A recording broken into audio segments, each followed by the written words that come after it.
Hi, I'm Tony, and you're in Pop Pop's workshop.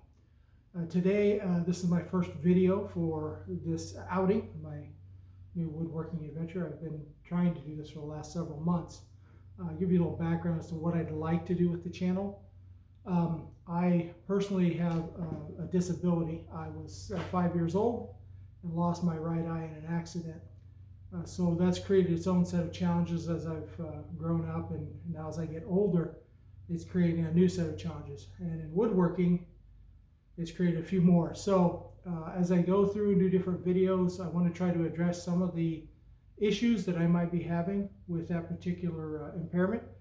And I want to do with this channel is to be open about that and share my trip, my journey, because I've been inspired by other YouTubers. Think of Jamie Perkins, a remarkable young man who lost some fingers in a woodworking accident, and yet he's out there every day killing it. So hats off to you, Jamie, if you happen to see this.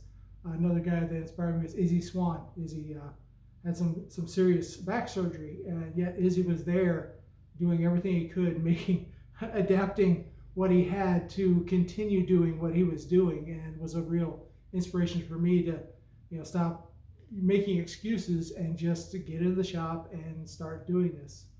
Again, I did some woodworking when I was doing construction years ago.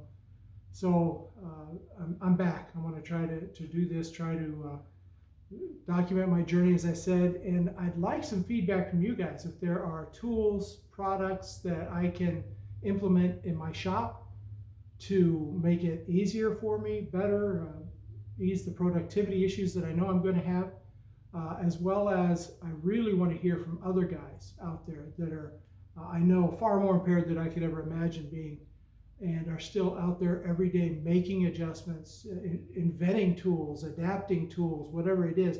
I want to hear your journey. So feel free to get in the comments, leave a comment, and then each video I do, I want to take one of those comments and I really want to highlight and talk about the struggles and how it inspired me to keep doing what I'm doing. So again, we're just going to go at this and see what I can do, see what I can't, and when I can't, what can I adapt? Because you guys have inspired me to adapt, to overcome these issues, and to keep pushing forward as I try to do better and better things in the shop. So thank everybody for being here, and remember, you can do this.